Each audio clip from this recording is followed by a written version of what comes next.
Now you said pulls out. I want to pause on that as well. Pulls out? Is it pulls out? Like thumbs ups? I'm not sure. It's almost as good as what was Raheem's one with Eddie Hearn. What's illing Daniel Dubois? That was brilliant. What's eating Gilbert Grape? On that note, I don't know if I should say this on the show or not, but I got a call. I already told you, Eamon. I got a call from Daniel Dubois' dad on the way back from the airport on during the card on Saturday night. Right. So I messaged him on the Friday just to say, hi, Dave, because we're on first name terms, although he's got two first names. Hi, Dave / Stan. Can we get your comments on what's gone down this week? It'd be really great. And I think he thought I meant, do you just want to catch up for a chat about what's gone on? Because, you know, we're best buddies. So instead of saying, yeah, I'm free for Zoom at X time, he just called me when he was in the taxi on the way back from whichever airport in London. And it sounded very quiet. And I said, oh, are you not in Saudi anymore? Because I was watching the show on Sky Box Office at the time, or Sky Sports Box Office. And he said, no, we're on the way back from the airport. So, and he just started talking as he does without being asked any questions and was like, yeah, so Daniel, swollen glands, bit of a fever, had to pull him out, had no choice. It's like, right, great. Yeah, so if you wanted to do a Zoom, it's like, yeah, I'll call you. I haven't heard from him since, needless to say. But yeah, that tangent aside, you said headlined, as is quite right, by Dmitry Bivol and the Artur Beterbiev rematch. And we will be talking about that, but it hasn't headlined, or it won't headline, this episode of SO Live. We are going with, as you can see, No Ordinary Joe, Joseph Parker. And some people might think we're giving him too much credit, demanding he get a world title shot next, coming off beating a very, very short notice substitute in Martin Bakole. But it's not just about that one victory. And bear in mind, he had to deal with a late change of opponent as well, despite having had a camp. It's about his form as a whole. You know, you could argue he effectively ruined Deontay Wilder and Zhilei Zhang, who've both lost since Parker beat them. But then doing what he did against Bakole, showing no visible nerves, completely composed in getting rid of him and doing what, and I've seen a lot of people say this, and I kind of agree, what Shakur Stevenson perhaps should have done with his late substitute as well. But we'll get into all of that. But yeah, I think Bakole, certainly in my opinion, is that he should have a world title shot next up, even though it now looks quite unlikely as plans are already afoot.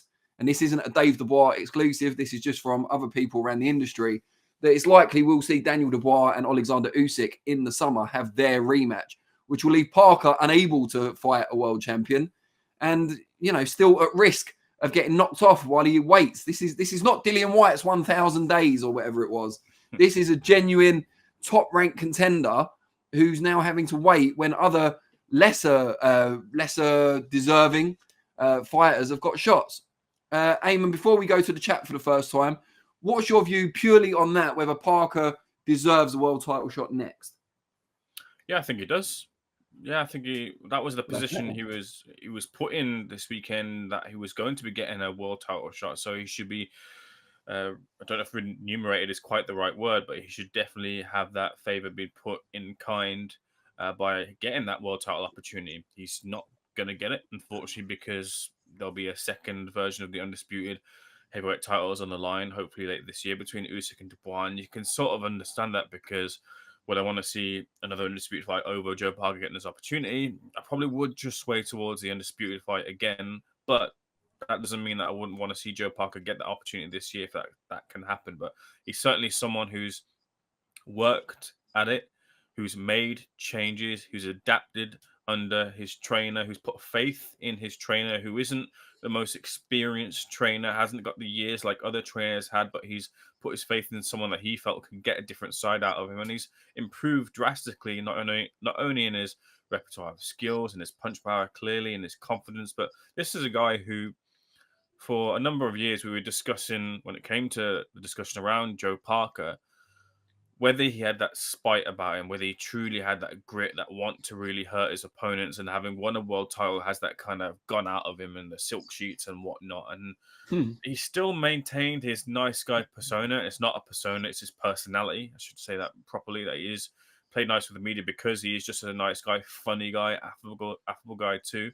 But that doesn't mean he has to gnash his teeth pre-fight or be a certain way. He does it when it matters the most, and that's in the ring, and he's dispelled any thoughts as to where his ambitions are in a similar sort of way as to Callum Smith did this weekend. So This is a guy I feel that is worthy of it. I think it'd be a difficult night for him, as it would have been with Daniel Dubois, but not at the realms of him winning, as it would be against Alexander Usyk. But this is a guy for me now who you'd, even off of some, even though he's showing some vulnerabilities, even though he's showing that sometimes he'll fight down to not quite the level opponent, but not quite give 100% of himself like he did against Jack Massey.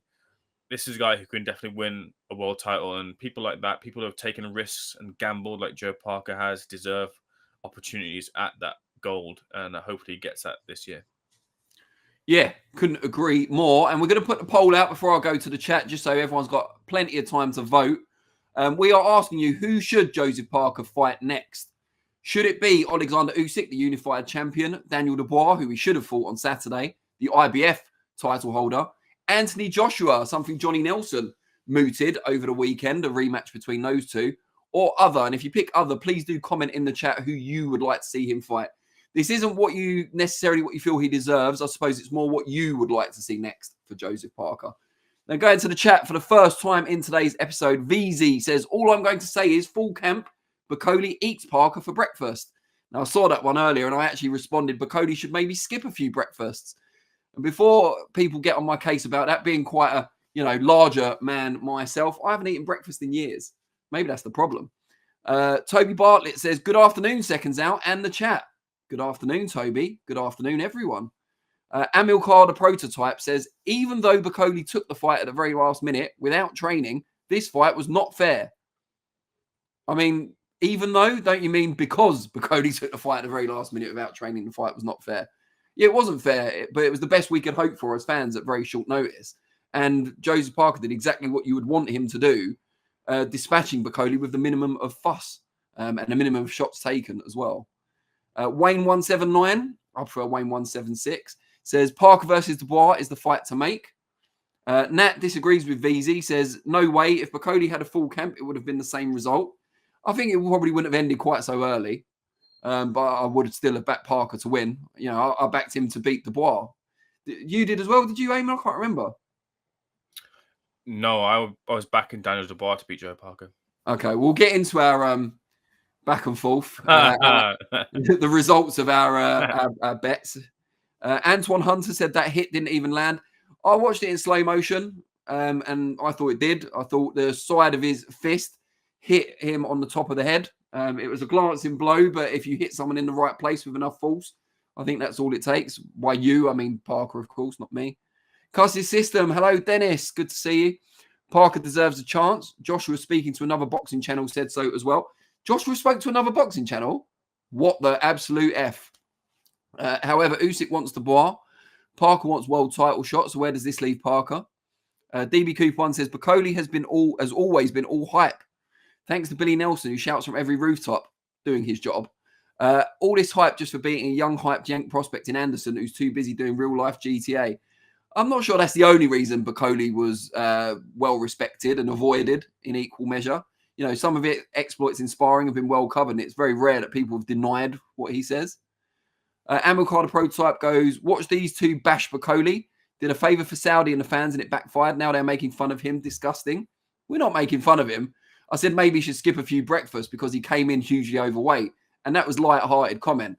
I've got a huge respect for Martin Bakole. I've met him, I'm sure, more times than you have. And I've got great respect for his trainer and manager, Billy Nelson, as well. So, yeah, maybe get with the tone of the show, Amilcar, if you're going to stay. Bruce Gas, Boxing, Jazz, and more says, salute, brothers, Seconds Out. Salute to you too. All right, do you want an actual salute? There you go. Gorgaruja, I think, says, Parker beats any top heavyweight if they only have 2 days' notice and have to take 8-hour indirect flights. We found the winning formula. G-War Beast says, Parker still would have found that punch even if Bakole had a full camp. DB Cooper, hold on. Chat's just mugged me off here. Where is he? DB Cooper.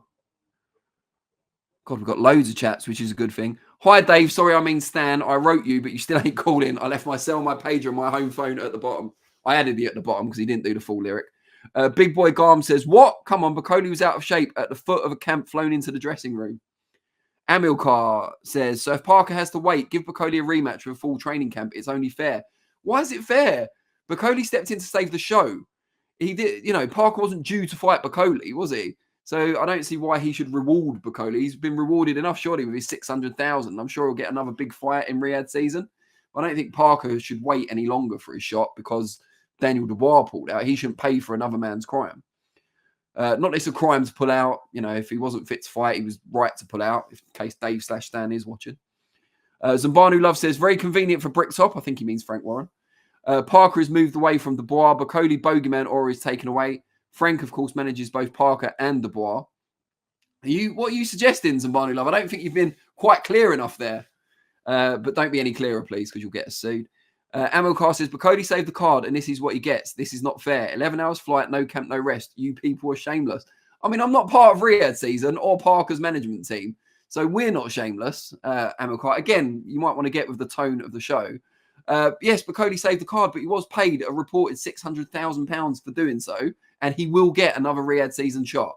I don't think he's written off. I don't think his career is over because he lost at short notice to a world-class heavyweight. David Hyde says, at Eamon, boxing aside, what a great weekend. Oh, yeah, Watford. Did Watford win then, did they? Did they get a rare victory, Eamon? Rare victory. Oh, did Watford win, get a rare victory? You can't just gloss it over just like that. Vinny, get the camera on me here. This was the derby between Watford and Luton. No friendly derby by any means. This is a savage derby between the gentlemanly Watford FC and the less said the better about Luton Town, who are going down. And hopefully Watford have kicked Luton's backsides a little bit further towards League One, is it? Yeah, of course. It's still called League One, Championship, Premier League, League One. So Luton on the way down. Watford hopefully flirting around the playoffs. What's the name of the derby, Eamon? It's M1 Derby. The M1 Derby, right, okay. Yeah, so, yeah, look. It's like El Clasico. Yeah, it doesn't quite roll off the tongue, does it? But, yeah, no, look, hopefully a bit of a playoff push towards the end of the season, and Tom Cleverley can get rewarded with a bumper pay packet, some transfer funds, and a stint at the top of the Premier League. How old is Tom Cleverley? Surely he was playing not that long ago. 35, I think. Wow. Managers just getting younger and younger. That's how you know you're old. It's like they used to say that about policemen, didn't they? G-War Beast says, Parker is Usyk's mandatory. Surely unification normally takes priority. But Dubois and Usyk just fought 18 months ago. So Barney Love says, probably shouldn't be any reward for this fight, but monetary. Parker Dubois needs to be remade. Gorgaruj says, Parker versus Caballero is the one, in my opinion. I've seen some shouts for that over the weekend. Javi Go says, if Bakole had a full camp of training, means that Parker would have knocked him out in 5. Enough said. Kind of agree with it. Bruce Gaz boxing Jazz Moore. Give him a rematch with Joyce. Jesus Christ. I hope that's a joke, because it certainly made me laugh. Bakole rematch with a full training camp, says Amil Kai. He's not going to let this go. G-War Beast, he's agreeing. But again, I hope they're both joking. MB, good to see you, says Parker versus Caballero, although both guys ideally deserve title shots. Could be like the old final eliminator when there was only one title in each weight.